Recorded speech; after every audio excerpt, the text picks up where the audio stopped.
This is Mr. Beck Does Your Homework. This is physics homework number 8 about projectiles launched at an angle. Question number 1. Tricky question here.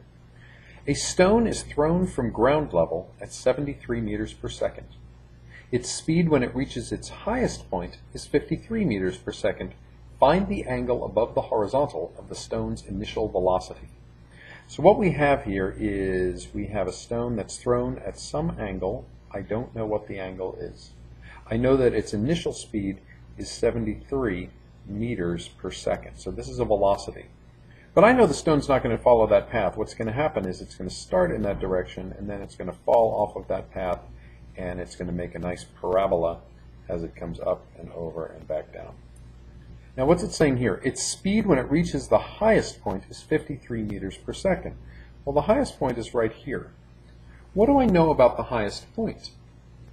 I know, if I remember from my free fall, that at the highest point something is zero. It turns out that the vertical velocity, the velocity in the y world, is zero at the highest point.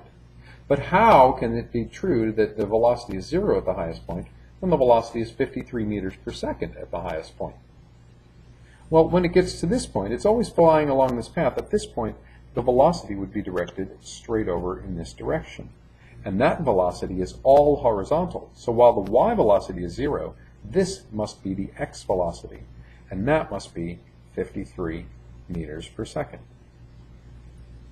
Well, if that's 53 meters per second here, and that's my horizontal velocity, that's my velocity in the x direction, I know that that velocity in the x direction, since the acceleration in the x direction is going to be zero, there's no acceleration in the x direction, it's going to maintain 53 meters per second from the time it's launched to the time it lands.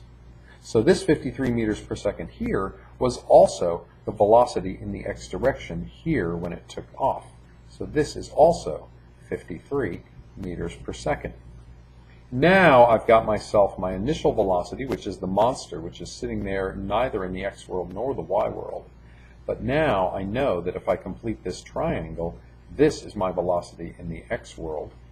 I could also figure out my velocity in the y world that makes up these two components, add up to 73 meters per second. But I'm not looking for my velocity y, I'm looking for the angle, so I'm looking for this angle right here. That is my theta. So the trick here is knowing that 53 meters per second here also means 53 meters per second here.